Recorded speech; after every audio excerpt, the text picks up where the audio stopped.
இந்த கடந்த ஆட்சியில் இந்த ஜாஃபர் சாதிக் போன்ற இன்டர்நேஷனல் போதை கடத்தல் மன்னன் எப்படி முதலமைச்சர் குடும்பம் முதல் அனைத்து அமைச்சர்கள் வரை தொடர்பில் இருந்தாரோ அது போன்ற எந்த ஒரு சம்பவமும் இதுமேல் நடக்காமல் தடுப்பதற்கான தேவையான அனைத்து நடவடிக்கைகளையும் முதலமைச்சர் கண்டிப்பாக எடுப்பார் என்பதை உறுதியாக சொல்லிக்கிறோம். ஐபிஎல் மேட்ச்சில் பவுடர் நுணுக்கிக்கிட்டு மாத்திரை நுணுக்குன்னு கதை விட்டார். அவர்கிட்ட உங்களுடைய காவல்துறை ஏதாவது விசாரணை நடத்துச்சா? அவர் மேலே ஏதாவது நடவடிக்கை எடுத்திருக்கீங்களா? எதிர்கட்சி தலைவர் பாருங்க, மாண்பு எதிர்கட்சி தலைவர் என்ன அவரை அலோவ் பண்ண போறீங்களா இல்லையா? அவரை அலோவ் பண்ணுங்க. எதிர்கட்சி தலைவர் சொன்ன பிறகு நீங்களே எப்படி உட்காருங்க எல்லாரும். 4ஆம் ஆண்டு பயிலும் மாணவர்கள் 2ஆம் ஆண்டு பயிலும் மாணவர்கள் மீது முதலில் தாக்குதல் நடத்தியதாக தெரிய வருகிறது. இதனால் ஏற்பட்ட முன்விரோதம் காரணமாக 10/8/2026 அன்று அதிகாலை 1:30 மணி அளவில் அமுதனும் அவரது நண்பர்களும் ஏற்கனவே தகராறில் ஈடுபட்ட 4ஆம் ஆண்டு பயிலும் மாணவர்களை மலுமிச்சம்பட்டியில் தங்கியிருந்த அறைக்கு சென்று தாக்கியுள்ளனர். இதனைத் தொடர்ந்து ஒத்தைக்கால் மண்டபம் பூங்கா நகரில் உள்ள மற்றொரு அறைக்கு சென்று அதிகாலை 5 மணி அளவில் அங்கிருந்த மாணவர்களை தாக்கிவிட்டு கைபேசிகளை எடுத்துக்கொண்டு கார் மற்றும் இருசக்கர வாகனங்கள் தப்பிச் சென்றுள்ளனர். காயமடைந்த மாணவர்கள் தனியார் மருத்துவமனையில் சிகிச்சை பெற்றுள்ளனர். மாண்புமிகு பேரவைத் தலைவர் அவர்களே, மேற்கண்ட தாக்குதலுக்குள்ளான மாணவர்கள் அமுதனையும் அவரது நண்பர்களையும் 10/8/2026 அன்று காலை 8:30 மணி அளவில் வழிமறித்து தாக்கியுள்ளனர். இச்சம்பவத்தில் காயமடைந்த ஒருவர் அங்கிருந்து தப்பிச் சென்ற நிலையில் மேற்படி மாணவர்கள் அமுதனை தொடர்ந்து தாக்கிவிட்டு அவரை சுமார் 10:30 மணி அளவில் இருசக்கர வாகனத்தில் அழைத்துச் சென்று மலுமச்சம்பட்டியில் உள்ள அமுதனின் நண்பரின் அறையில் விட்டு சென்றுள்ளனர். சுமார் மதியம் 3 மணி அளவில் அமுதன் மயக்க நிலையில் இருந்ததை கண்டு அவரை தனியார் மருத்துவமனையில் அனுமதிக்கப்பட்ட நிலையில் அவரை பரிசோதித்த மருத்துவர் அவர் ஏற்கனவே இறந்து விட்டதாகவும் தெரிவித்ததோடு காவல்துறைக்கு தகவல் தெரிவித்துள்ளார். அதனைத் தொடர்ந்து அன்றைய தினமே கோயம்புத்தூர் மாவட்டம் செட்டியபாளையம் காவல் நிலையத்தில் பல்வேறு சட்டப்பிரிவுகளின் கீழ் 2 வெவ்வேறு குற்றவியல் வழக்குகள் பதிவு செய்யப்பட்டுள்ளன. பின்னர் அமுதன் இறந்ததை தொடர்ந்து SC/ST அதாவது வன்கொடுமை தடுப்பு சட்ட பிரிவு இவ்வழக்கில் சேர்க்கப்பட்டுள்ளது. பிரேத பரிசோதனைக்கு பிறகு 11/8/2026 அன்று சுமார் 5 மணி அளவில் அவரது உடல் பெற்றோரிடம் ஒப்படைக்கப்பட்டது. மாண்புமிகு பேரவைத் தலைவர் அவர்களே, மாணவர் அமுதன் கொலை செய்யப்பட்டது தொடர்பாக பதிவு செய்யப்பட்ட குற்றவியல் வழக்கு எண் 310/2026 கீழ் இதுவரை 14 பேர், நேற்று இரவு ஒருவர் கூடுதலாக இதுவரை 15 பேர் கைது செய்யப்பட்டு நீதிமன்ற காவலுக்கு அனுப்பப்பட்டுள்ளனர்.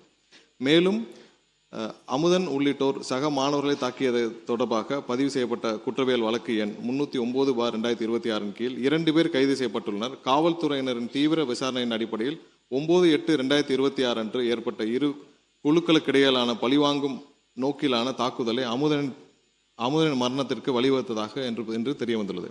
இவ்வழக்கு தொடர்பாக போதைப் பொருள் பயன்படுத்தியதாக புகாரிலோ காவல்துறையின் விசாரணையிலோ அறியப்படவில்லை. மேலும் பழிவாங்கும் சம்பவங்களை தடுக்க தேவையான தடுப்பு நடவடிக்கைகள் மேற்கொள்ளப்பட்டு நிலைமை தொடர்ந்து உன்னிப்பாக கண்காணிக்கப்பட்டு வருகிறது. மாண்புமிகு முதலமைச்சர் அவர்களின் ஆணைக்கிணங்க மாணவர் அமுதன் இறப்பின் காரணமாக துயரத்தில் இருக்கும் குடும்பத்தினரே மாண்புமிகு சமூக நீதித்துறை அமைச்சர் திரு வன்னியரசு அவர்களும் மற்றும் மாண்புமிகு பிற்படுத்தோர் நலத்துறை அமைச்சர் திரு வி சம்பத்குமார் அவர்களும் 15/8/2026 சனிக்கிழமை என்று நேரில் சந்தித்து ஆறுதல் தெரிவித்தனர். மேலும் வன்கொடுமை தடுப்பு சட்டத்தின் கீழ் பாதிக்கப்பட்ட குடும்பத்தினருக்கு முதற்கட்டமாக ரூபாய் 6 லட்சம் அவரது குடும்பத்தினருக்கு வழங்க ஆணையிடப்பட்டுள்ளது.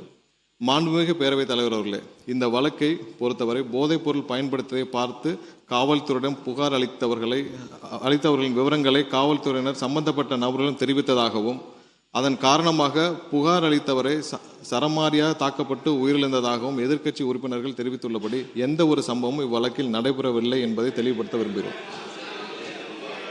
மேலும் இவ்வழக்கு போதைப் பொருள் தொடர்பான வழக்கும் அல்ல, இது வேறு மாணவர் குழுக்களுக்கிடையே ஏற்பட்ட முன்னுரிதம் மற்றும் அதனை தொடர்ந்து மேற்கொள்ளப்பட்ட பழிவாங்கும் நோக்கிலான தாக்குதலின் காரணமாகவே இச்சம்பவம் நடைபெற்றுள்ளது. எனவே உண்மை நிலவரத்திற்கு மாறாக இவ்வழக்கை போதைப் பொருள் தொடர்பான சம்பவமாக சித்தரித்து வழக்கின் உண்மை தன்மையை திசை திருப்ப வேண்டாம் என்பதை இந்த நேரத்தில் தெரிவித்துக் கொள்ள கடமைப்பட்டுள்ளேன். மாணவர் அமுதன் கொலை செய்யப்பட்ட சம்பவத்தை பொறுத்தவரையில் உண்மையை மறைக்க வேண்டிய அவசியம் காவல்துறைக்கோ அரசுக்கோ இல்லை. இவ்வழக்கில் காவல்துறையினர் எந்தவித காலதாமதமின்றி SC/ST அதாவது வன்கொடுமை தடுப்பு சட்டம் உள்ளிட்ட பிரிவுகளின் கீழ் வழக்கு பதிவு செய்து குற்றவாளிகளை விரைவாக கைது செய்யப்பட்டுள்ளனர். இவ்வழக்கினை தொடர்ந்து கண்காணித்து 3 மாதத்திற்குள் குற்றப்பத்திரிகை தாக்கல் செய்து இவ்வழக்கில் தொடர்புடையவர்களை மீது துரித நடவடிக்கை எடுத்து உரிய தண்டனை பெற்றுத்தர மாண்புமிகு முதலமைச்சர் அவர்கள் ஆணையிட்டுள்ளார். நமது அரசு என்றென்றும் சட்டம் ஒழுங்கு பேணி காப்பதிலும் எந்தவித சமரசமும் இல்லாமல் துரித நடவடிக்கை எடுத்து வருகிறது. மேலும் பாதிக்கப்பட்ட குடும்பத்தினரும் துணை நிற்கும் என்பதை தெரிவித்துக் கொள்கிறோம். மாண்புமிகு பேரவைத் தலைவர் அவர்களே, பள்ளிகளிலும் கல்லூரிகளிலும் மாணவர்களுக்கிடையே குழுக்களாக நிலவும் கருத்து வேறுபாடு மற்றும் மன மாச்சரியங்களை கலைந்து ஒற்றுமை உருவாக்கிடும் வகையில் மாணவர்களை நல்வழிப்படுத்திடவும் ஒவ்வொரு பள்ளி மற்றும் கல்லூரிகளிலும் ஆசிரியர் ஒருவர் ஸ்டூடெண்ட் கவுன்சிலராக உள்ள முறையை மேம்படுத்தி வேற்றுமலை கலைந்திட நிலையான வழிகாட்டு நடைமுறைகளை பள்ளி கல்வி மற்றும் உயர்கல்வித்துறைகளுக்கு வெளியிட வேண்டும் என்று தெரிவித்துக் கொள்கிறோம். மாணவ செல்வங்கள் நம் நாட்டின் எதிர்கால நம்பிக்கை செல்வங்கள். அவர்களிடையே ஒற்றுமை உருவாக்கிட அரசு அனைத்து முயற்சிகளையும் மேற்கொண்டு நல்வழிப்படுத்தும் என்பதை மாண்புமிகு பேரவைத் தலைவர் வாயிலாக உறுப்பினர்களுக்கு தெரிவித்துக் கொள்கிறோம். அத்துடன் இங்கே கூறப்பட்ட பல்வேறு உறுப்பினர்கள் போதைப்பொருள் பழக்கத்தை, தமிழகத்தில் நிலவும் போதைப்பொருள் பழக்கத்தை பற்றி குறிப்பிட்டார்கள். நாம் இங்கேயும் கடந்த 5 ஆண்டுகளாக தமிழகத்தில் நிலவும் போதைப்பொருள் பழக்கத்தை பற்றி நாம் இங்கே அனைவரும் அறிந்த விஷயம்தான். ஏற்கனவே உலக இன்டர்நேஷனல் போதைப் பொருள் கடத்தல் மன்னன் ஜாஃபர் சாதிக் என்ற நபர் டெல்லியில் கைது செய்யப்பட்டார். அவருடனும் அப்போதிருந்த முதல்வர் குடும்பம் முதல் அமைச்சர்கள் வரை அதிகாரிகள் வரை அனைவரும் எவ்வளவு தூரம் தொடர்பில் இருந்தாலும் எல்லாருக்கும் தெரியும். இதுவரை அந்த நபர் சம்பந்தப்பட்ட எந்த வழக்கும் தமிழ்நாட்டில் பதிவு செய்யவில்லை. கடந்த 5 ஆண்டுகளில் எல்லா வகையிலும் போதைப் பொருள் கல்லூரியிலிருந்து எல்லா இடங்களும் அதிகமாக இருக்கிறது என்பதில் எந்த மாற்று கருத்தும் இல்லை. அதை தடுக்க மாண்புமிகு முதலமைச்சர் அவர்கள் அனைத்து வகையிலும் தேவையான சட்டப்பூர்வ நடவடிக்கைகளும் அனைத்தையும் எடுத்துக்கொண்டிருக்கிறார்.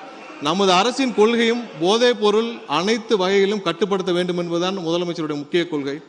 இந்த கடந்த ஆட்சியில் இந்த ஜாஃபர் சாதிக் போன்ற இன்டர்நேஷனல் போதை கடத்தல் மன்னன் எப்படி முதலமைச்சர் குடும்பம் முதல் அனைத்து அமைச்சர்கள் வரை தொடர்பில் இருந்தாரோ அது போன்ற எந்த ஒரு சம்பவமும் இதுமேல் நடக்காமல் தடுப்பதற்கான தேவையான அனைத்து நடவடிக்கைகளையும் முதலமைச்சர் கண்டிப்பாக எடுப்பார் என்பதை உறுதியாக சொல்லிக்கிறோம்.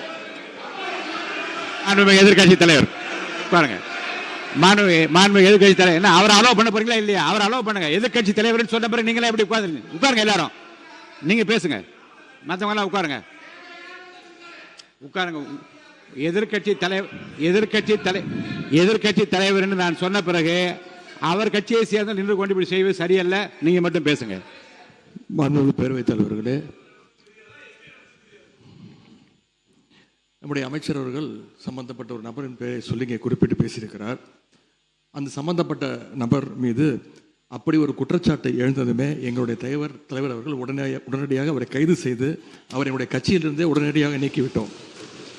ஆனால் இவங்களுடைய ஆட்சியில் என்ன லட்சணத்தில் நடந்துகிட்டு இருக்கு என்பதை இன்னைக்கு மக்கள் பார்த்துக்கிட்டு இருக்கிறாங்க. இன்றைக்கு ஒரு அமைச்சரை ஐபிஎல் மேட்சில் பவுடர், இன்னைக்கு அமைச்சரை ஐபிஎல் உட்காருங்க முடிக்கட்டும்.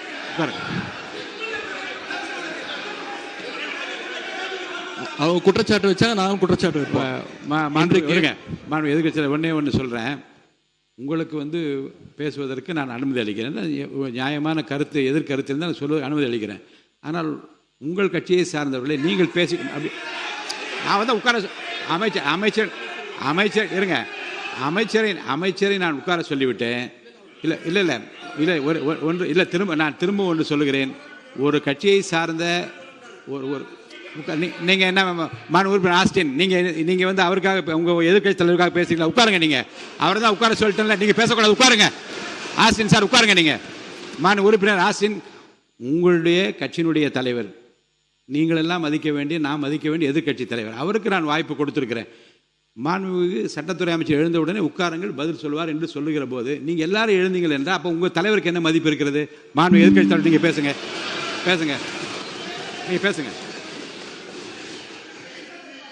பேசுங்க. மாண்புமிகு பேரவைத் தலைவர்களே, ஒரு அமைச்சரே ஐபிஎல் மேட்சில் பவுடர் நுணுக்கிக்கிட்டு மாத்திரை நுணுக்குன்னு கதை விட்டார். அவர்கிட்ட உங்களுடைய காவல்துறை ஏதாவது விசாரணை நடத்துச்சா? அவர் மேலே ஏதாவது நடவடிக்கை எடுத்திருக்கீங்களா? அது மட்டும் இல்லை, சமீப காலமாக ஆளுங்கட்சியை சேர்ந்த பலர் போதைப் பொருள் வழக்கில் தொடர்ந்து கைது செய்யப்பட்டு வருகிறார்கள். நீங்கள் இதுக்குரிய ஆதாரங்கள்லாம் நீங்கள் இல்லாமல் நீங்கள் பேசக்கூடாது. அமைச்சர் அவர்கள் பேசுனதுக்கு ஏதாவது ஆதாரம் கேட்டிருக்கீங்களா? அமைச்சர் அவர்கள் பேசுனதுக்கு ஏதாவது ஆதாரம் இருக்கா? நாங்கள் உடனடியாக கைது செய்யப்பட்டிருக்கோம், ஒரு கட்சியிலிருந்து நீக்கியிருக்கிறோம். உங்களுடைய அமைச்சர் IPL மேட்ச்சில் பவுடர் நொறுக்கிட்டு இருந்ததை இன்றைக்கு உலகமே பார்த்துச்சு, பல்வேறு விமர்சனங்கள் வந்துச்சு. குழந்தைக்கு மாத்திரை கொடுத்தேன்னு கதை விட்டாரு. அதற்காக ஏதாவது விசாரணை நடத்தியிருக்கிறீங்களா, புகார் எடுத்திருக்கிறீங்களா, ஏதாவது நடவடிக்கை எடுத்திருக்கீங்களா கேட்க விரும்புகிறேன். மாண்பு முன்னவர், அவை முன்னவர். மாண்பு பேரவைத் தலைவர் அவர்களே, மாண்பு எதிர்க்கட்சித் தலைவர்கள் குற்றச்சாட்டுகள் சொல்வதற்கு முன்னால் ஒன்றின் பின் ஒன்றாக பல குற்றச்சாட்டுகள் இங்கே சொன்னார்கள். அதற்கான ஆதாரத்தை உங்களிடத்திலே தந்து அதற்கு பிறகு அவர் பேசியிருக்கிறார் என்பதை நான் அறிய விரும்புகிறேன்.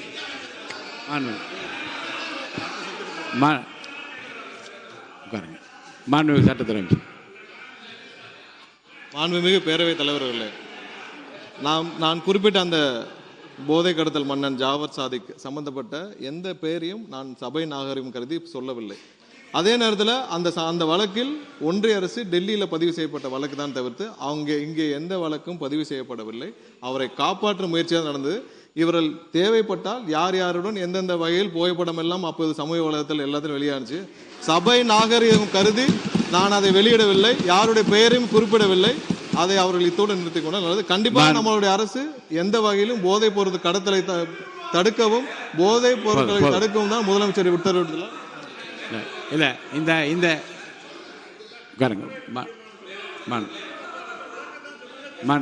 உறுப்பினர்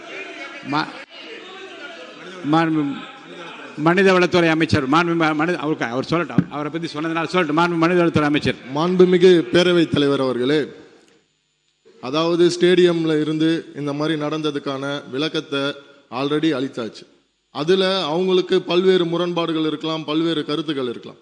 அப்படி இவங்க சொல்றாங்கன்னா அந்த சமயத்துல திராவிட முன்னேற்ற கழகத்தின் ஆட்சி தான் நடந்தது. அப்போ ஸ்டேடியம் வாசல்ல இருந்து இவங்கெல்லாம் வந்து அந்த மாதிரியான போதைப் பொருள் வித்தாங்கன்னு சொல்லி ஒத்துக்கிறாங்களா? அப்போ அதனால